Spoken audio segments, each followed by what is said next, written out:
యేసు ప్రభు, నా వైపు చూడండి.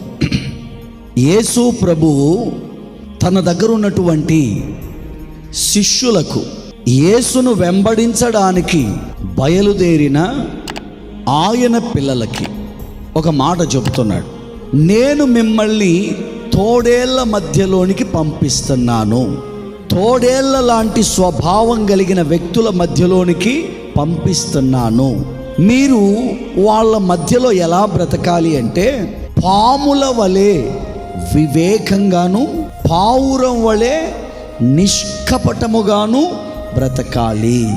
ఎలాంటి ప్రజలు బయట ఉన్నారట? తోడేళ్ల లాంటి ప్రజలు. ప్రతి క్రైస్తవుడు కూడా గమనించాల్సిన విషయం ఏంటంటే, వాళ్ళు సేవకులు కానీ విశ్వాసులు కానీ బయట తోడేళ్ల లాంటి వ్యక్తులు ఉన్నారు. అలాంటి ప్రజల మధ్యలోనే మనం బ్రతుకుతున్నాం. పాములు ఎలాగైతే వివేకంగా ఉంటాయో అలా వివేకం కలిగి బ్రతకాలి.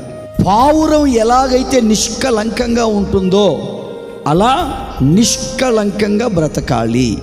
బయటున్న మనుషులు ఎలాంటి వాళ్ళు? తోడేళ్ళు.